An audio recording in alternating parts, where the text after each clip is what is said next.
Oi, aqui é a Jéssica e chegou o momento da gente fazer um balanço das leituras de 2024 até o momento. Essa é a famosa tag dos 50%.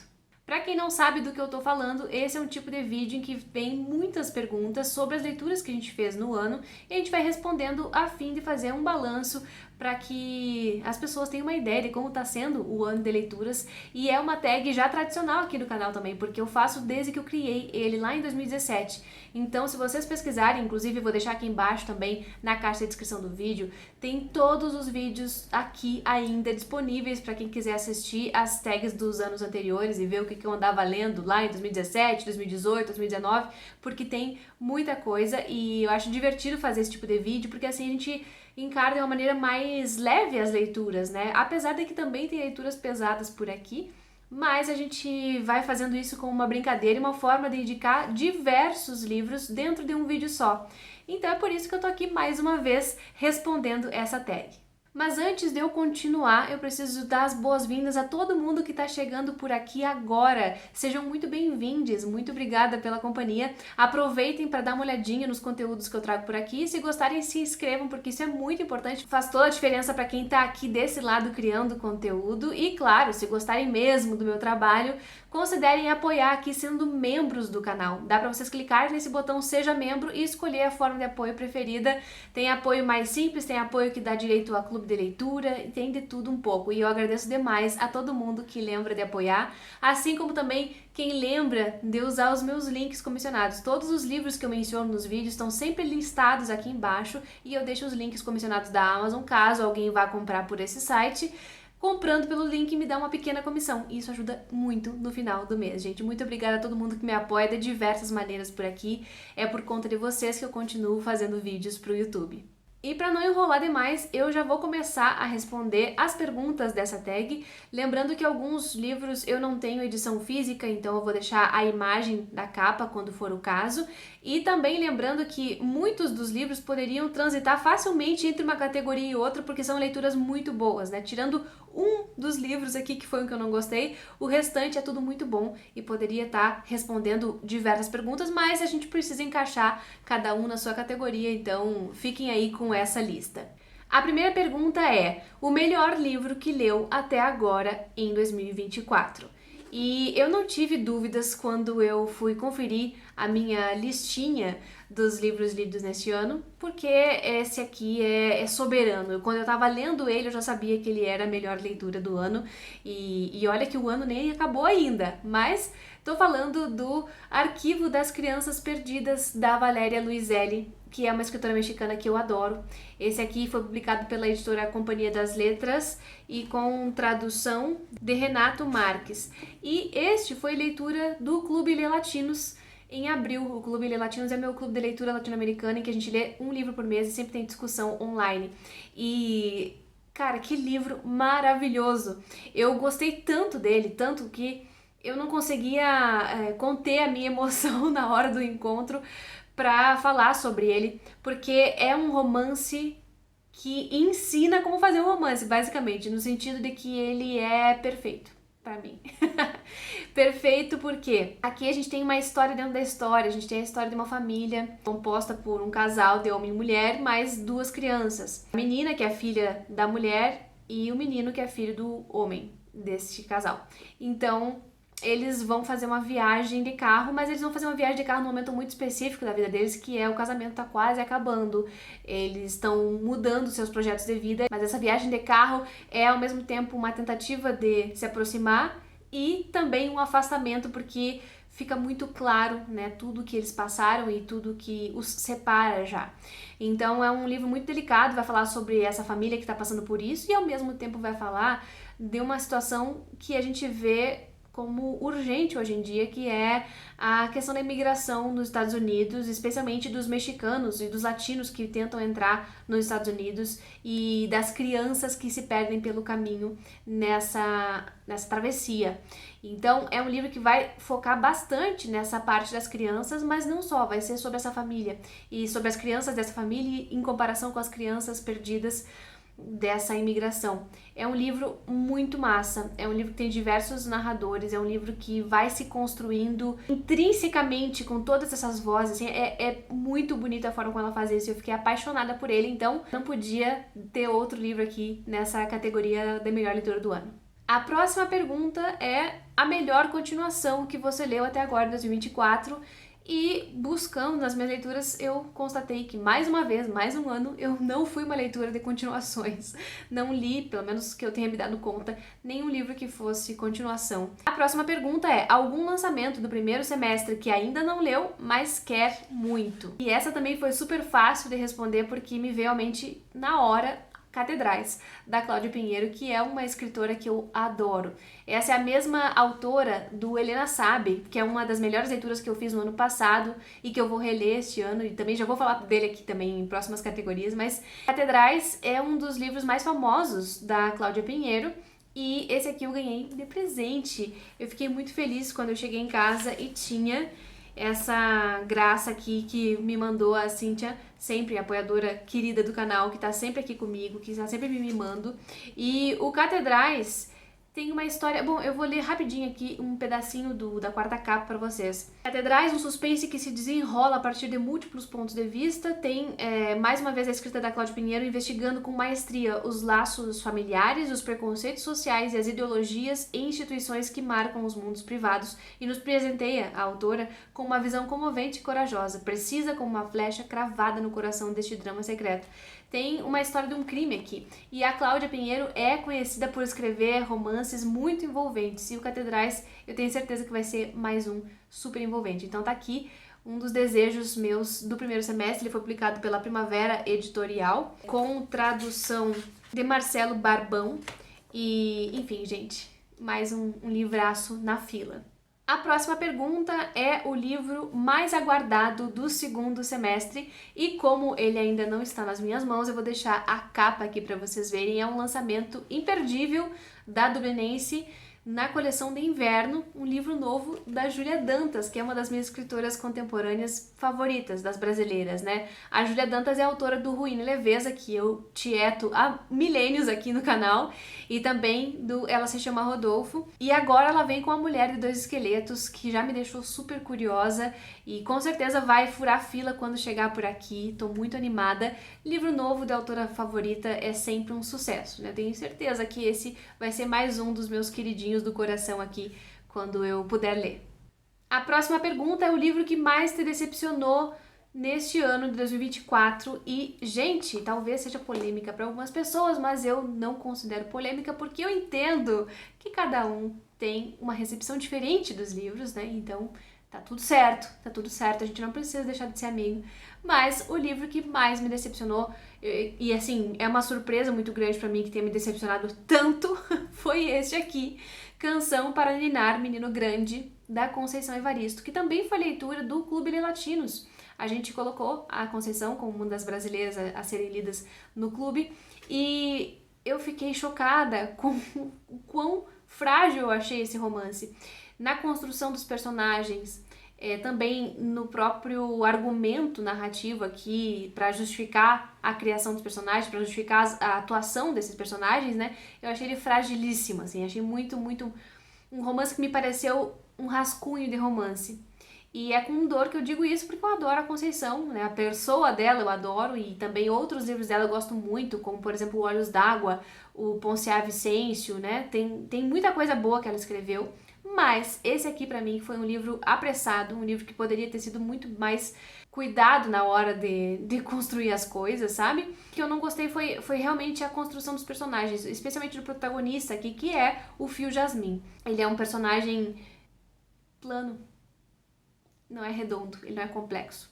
E, enfim, eu posso debater isso com mais precisão na resenha que eu ainda vou fazer dele, mas é um livro que me decepcionou e tá aqui fechando essa categoria que eu quase nunca tenho resposta para ela nas tags anteriores. A próxima pergunta é o livro que mais te surpreendeu até o momento, em 2024, e eu não tenho uma edição única dele, eu tenho uma edição que é com vários livros dentro, então eu vou deixar uma das capas que ele tem de edição avulsa, é o Tu Não Te Moves de Ti, da Hilda Hilst. Eu já tinha lido Hilda, outras obras dela, né? Contos de Escárnio, Textos Grotescos, também A Obscena Senhora D. Para alguns deles tem comentário aqui no canal, um comentário antiguíssimo, vale dizer. E eu gosto muito do estilo da Hilda, eu acho que ela é muito desafiadora na prosa, mas o Tu Não Te Moves de Ti são 3 novelas, como se fossem 3 grandes contos ou 3 novelas, mas que formam um todo, que ela está discutindo questões filosóficas, questões muitas vezes sobre a vida, sobre o sentido da vida, sobre amor, sobre paixão. Ela faz 3 grandes personagens, né, o Tadeu, a Matamoros e o Axelrod, e eles se entrecruzam, é como se eles fossem a mesma figura em diversos tempos diferentes, presente, passado, futuro, mas eles vão questionar coisas que são intrínsecas ao ser humano, como, por exemplo, qual é o sentido do trabalho? Por que eu me coloco nessa posição aqui tão ridícula desse trabalho que eu faço repetitivo, enquanto eu gostaria de estar lendo poesia e vendo as borboletas, sabe? Então ela vai colocar isso nesses personagens, vai colocar o ciúme, vai colocar a paixão, e a escrita, gente, a escrita da Hilda é primorosa, tem trechos lindíssimos e tem momentos que são difíceis de entender, mas mais pelo aspecto filosófico do que pela escrita dela. São ideias complexas que ela está trabalhando aqui. Foi um livro que me instigou como há muito tempo não me instigava, então tá aí nessa categoria do livro que me surpreendeu. A próxima pergunta é: novo autor favorito que lançou o seu primeiro livro nesse semestre ou que você conheceu recentemente? Não tão recentemente assim, mas digamos que eu li mais desses contos neste ano de 2024. E, enfim, a Abby Uhart é uma das escritoras que eu tô, assim, amando ler. Esse livro aqui tem diversos livros dentro, né? O Bolo Fofo e outros contos. Eu tô lendo bem aos pouquinhos. O Bolo Fofo eu já li e nesse momento eu tô lendo A Luz de um Novo Dia, que é o 2º volume contido nessa coletânea, né? Tem sido bem interessante ler. Faz algumas semanas que eu não pego nele, mas o que eu li até agora eu adorei. A Abby Uhart tem uma escrita que me lembra outras escritoras que eu também admiro muito. Ela escreve sobre a coisa miúda do dia a dia. Os contos não são mirabolantes, são contos que basicamente nos colocam dentro da vida daqueles personagens em um dia, ou em uma semana, ou em um ano, e a gente acompanha eles por aquele período, e é isso, basicamente. Só que também ela faz crônica social, ela acaba retratando muito da Argentina de meados do século passado. Então, enfim, eu tô adorando. É com certeza a minha nova autora favorita das latinas. A próxima pergunta é a sua quedinha por personagem fictício mais recente. Essa é uma pergunta que, quando eu comecei a responder as tags, eu sempre pulava, sempre achava, enfim, sem sentido. Mas não é que a gente muda. E eu tenho um personagem que acabou se tornando um crush recentemente, tipo 2 dias atrás. Tô lendo um livro que é O Caderno Proibido, da Alba de Céspedes, e é uma escritora italiana que todo mundo super elogiou, várias pessoas já leram, amigas minhas que têm um gosto muito parecido, e eu tava enrolando pra ler, tô lendo ele no Kindle, mas da metade em diante, esse livro vai ficando cada vez mais interessante. Eu não tava dando muita bola pra ele, mas os personagens vão crescendo muito. E o personagem que se tornou um crush pra mim é o Sandro Cantone, que é o amante, namorado da Mirella, filha da Valéria, que é a nossa narradora, protagonista, a autora do diário. E quando entra esse personagem, o Sandro Cantone, ele entra para fazer um mega discurso contrapondo o próprio discurso da Valéria em relação ao seu namoro com a sua filha, né? Então ele é um advogado que tem uma lábia imensa e ele, com essa lábia, me conquistou.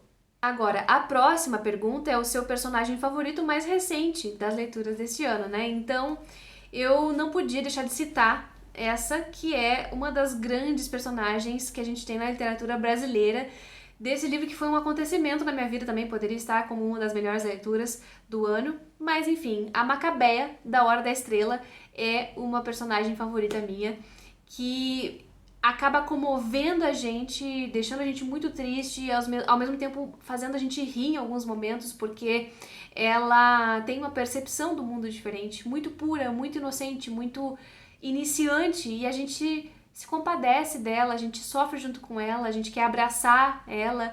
É uma personagem muito bem construída, complexa, e que foi uma das grandes coisas que me aconteceu neste ano de 2024. Macabeia é incontornável e eu vou amar ela para sempre.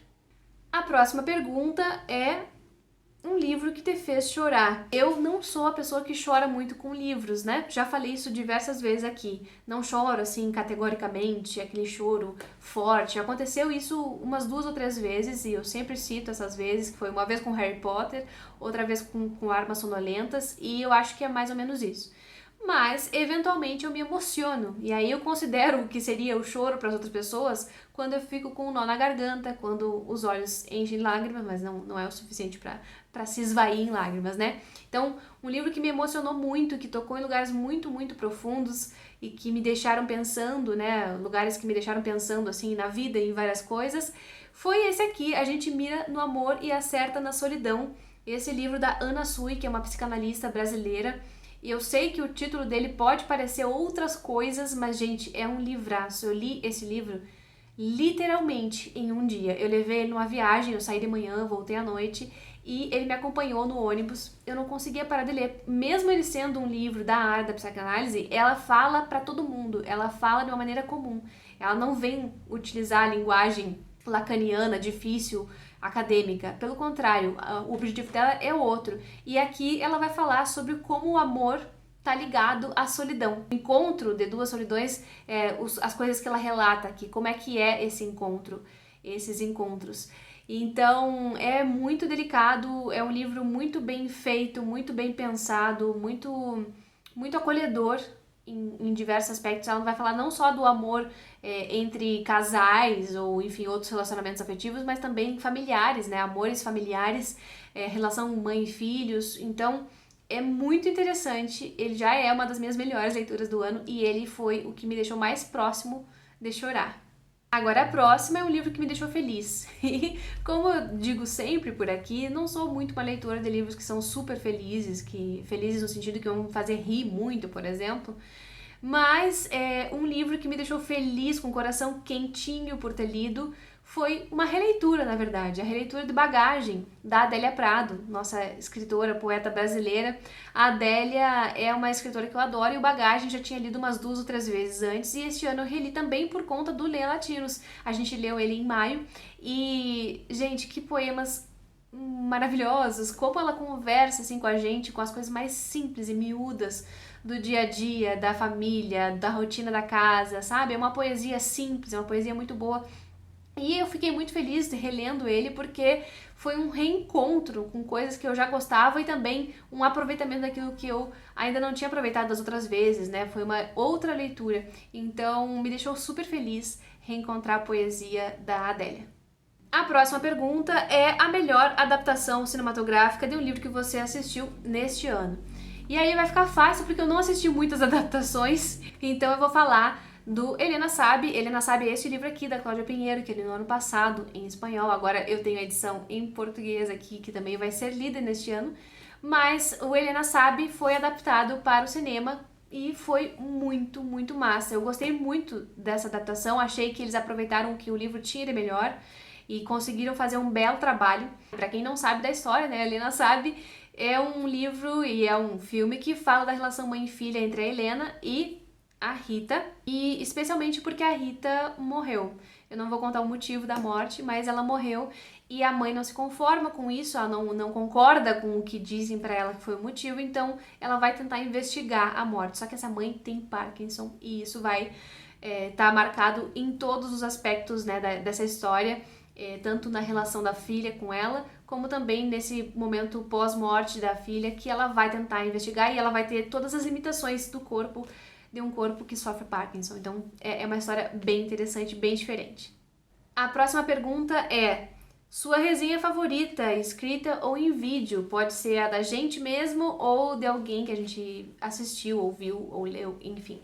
E falando assim das resenhas que eu fiz nesse ano, eu fiz pouca coisa porque eu fiz uma pausa no canal, na verdade, nos últimos meses, né? Mas das que eu já postei, eu fiquei pensando que uma resenha que eu gostei muito de ter feito foi essa aqui do Eu, o Supremo, que é um livro do Augusto Roa Bastos, um escritor paraguaio, que a gente também leu no Clube de Latinos.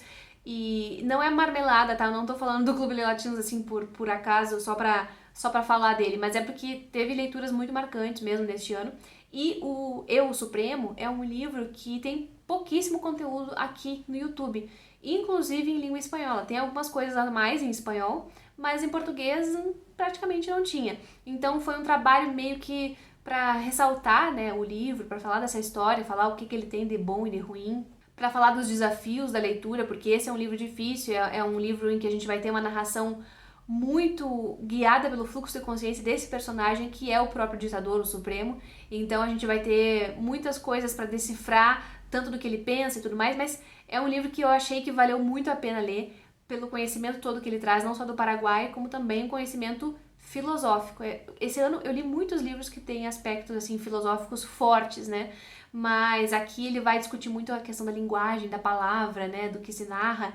Eu gostei muito de ter lido e a resenha eu tentei fazer jus ao livro, mas é claro que sempre fica alguma coisa de fora, porém é uma das resenhas que eu gosto, das que estão publicadas aqui. A penúltima pergunta dessa tag é o livro mais bonito que você comprou ou ganhou esse ano. E aí eu vou falar só dos que eu ganhei, porque eu acabei lembrando dessas duas belezuras que estão aqui. Uma das belezuras é este livro de cartas, Virginia Woolf da Vita, que foram um par romântico, né? Elas tiveram um relacionamento. Esse livro aqui está publicado pela editora Morro Branco. Tem tradução da Camila von Holdefer. E são as cartas que elas trocaram, né? Tem um prefácio também da Alison Bechdel, que é uma escritora estadunidense que também é publicada no Brasil, já tem várias histórias em quadrinhos. E, gente, é um livro lindo, lindo. Eu vou tentar mostrar um pouquinho assim pra vocês, mas nunca dá conta, né, a câmera do celular para fazer essa mostragem. E ele vem com esse capricho aqui, deixa eu colocar para vocês verem. A edição é em capa dura, né? E ele tem, então, esse capricho dessas flores, né? Aqui a delicadeza, né, de todo o projeto gráfico. Eu achei ele muito lindo e eu já comecei a ler, mas não avancei muito por falta de tempo e quero muito terminá-lo. Este ano eu vou comentar também aqui em algum momento com vocês sobre essa leitura, mas são as cartas de amor da Virginia Woolf e da Vita Sackville-West. E é sempre interessante entrar na vida das pessoas assim, né? Meio fofoca, talvez, totalmente fofoca. Mas é isso. É um livro lindo, lindo, lindo que eu ganhei da Cíntia, apoiadora aqui do canal, minha querida parceira de leituras. E o outro livro lindo que eu recebi este ano, esse aqui, Guarani, A Terra Sem Mal, que é uma HQ, uma história em quadrinhos do Diego Agrimbal e Gabriel Hipólite. Esse aqui é sobre o Paraguai, eu ganhei da Fê, querida apoiadora e amiga também aqui do canal. A Fê me mandou vários livros de presente e um deles foi este por conta do próprio Eu, o Supremo. Eu tinha colocado na minha lista essa HQ aqui com indicação do Fernando, que é um amigo do Clube de Latinos também, e ele tinha dito que era muito bom para entender um pouco mais do contexto da Guerra do Paraguai, para entender um pouco mais da história do país, né? E aí eu coloquei na lista e a Fê me deu. E este, gente, tá caindo tudo aqui. É HQ mesmo, publicado pela Comics Zone e capa dura, né? Tem essa folha guarda super bonita e ele tem um papel de fotografia. É aquele papel brilhoso de fotografia, sabe? E é lindíssimo o traço, né, do autor aqui dos quadrinhos. E eu tô muito, muito feliz com ele aqui, louca pra ler. Na verdade, ele tava lá na mesinha da sala, que é onde eu deixo as leituras que eu tô querendo fazer no momento. E eu trouxe pra mostrar pra vocês. É uma edição bem grande, tá? Em comparação com livros brochura, ó, ele é grandão. E vai ser lido para complementar a leitura do Eu Supremo. Então, 2 presentes lindos que eu ganhei neste ano. E por fim, a última pergunta dessa tag é: quais livros você precisa ou quer ler até o final do ano? Isso aqui é uma pataquada, né? Porque a gente sempre coloca vários livros e nunca consegue ler. Porém, eu tenho que dizer sempre as mesmas coisas, como uma boa mediadora de leituras que eu sou. Eu preciso dizer que eu devo ler os livros do Clube Lê Latinos até o fim do ano. Tem vários livrinhos aí muito massa. Eu já fiz um vídeo aqui no canal falando sobre essas leituras do segundo semestre. Quem quiser conferir, tá aqui o card. Então, todos esses eu vou ler, obrigatoriamente, porque tem encontros sobre eles. Também os livros do Clube de Apoiadores do canal, que a gente vai escolhendo a cada novo bimestre. Inclusive, no momento em que eu gravo esse vídeo, a gente está votando a próxima leitura, que vai acontecer em agosto, sempre literatura brasileira. Então vai ter mais 2 ou 3 leituras até o fim do ano. E agora, as coisas que eu gostaria de ler, que são fora do trabalho, fora dos clubes, são livros que ou eu ganhei de presente há muito tempo, ou eu comprei também, quero ler, tenho curiosidade. E agora essa listinha é para eu variar mesmo. Eu tô querendo ler alguns livros mais clássicos para dar uma desafogada na estante, nessa parte dos clássicos, também para espairecer, porque os clássicos me fazem espairecer. Então, tem várias coisas diferentes aqui, vocês vão ver que são livros, em geral, de língua inglesa. E isso é uma surpresa até, mas é porque eu tenho lido já muita coisa da América Latina, é sempre a maioria das minhas leituras, e agora eu quero dar uma diversificada só para ter outros ares dentro da minha cabecinha, né? Então, por exemplo, nos clássicos eu quero muito ler Lolita. Faz tempo que eu recebi esse livro da querida Angelina, que também é apoiadora, amiga, que parceira do canal. É um clássico do Nabokov. Eu acho que dispensa comentários, né? Eu não li ainda, eu recebi e não li ainda. E é um clássico que eu sinto que eu preciso ler. Então, este aqui vai estar nessa função das querências desse fim de ano. Outro clássico que eu quero muito ler, que está aqui há bastante tempo, é O Sol é para Todos, da Harper Lee. Também acho que dispensa comentários. Já recebi ele, acho que uns 2 anos atrás. E assim, eu acho que eu comprei ele, se eu não me engano. E quero muito ler. Então tá aqui também outro clássico para dar uma pensar em coisas diferentes. Esse aqui, Floresta é o Nome do Mundo, da Ursula Le Guin. Esse livro eu ganhei de presente da Ale, querida amiga e apoiadora do canal também. E eu quero ler a Úrsula porque eu também quero sair da minha zona de conforto e ler mais coisas ficcionais no sentido de distopia, sabe? Então tá aqui a Úrsula. Também quero ler Essa Senhora Louca, que é a corneta, né, da Leonora Carrington. Esse aqui eu recebi da parceria da companhia já há algum tempo e tem uma protagonista idosa que é meio louca. Então eu tô super curiosa, já comecei a folhear ele, tava achando super divertido e preciso dar continuidade. Então tá aqui a corneta também. E por fim, mas não menos importante, o Quarto de Giovanni, do James Baldwin. Porque sim, porque também tá há muito tempo aqui e eu tô devendo essa leitura. Então, essas são algumas querências pro fim do ano. Ufa, gente, terminei o vídeo, falo mais que o Homem da Cobra, mas espero que vocês tenham gostado de ver esse balanço de leituras de 2024 até o momento. E eu vou ficando por aqui, muito obrigada pela companhia até o final do vídeo, a gente se vê no próximo.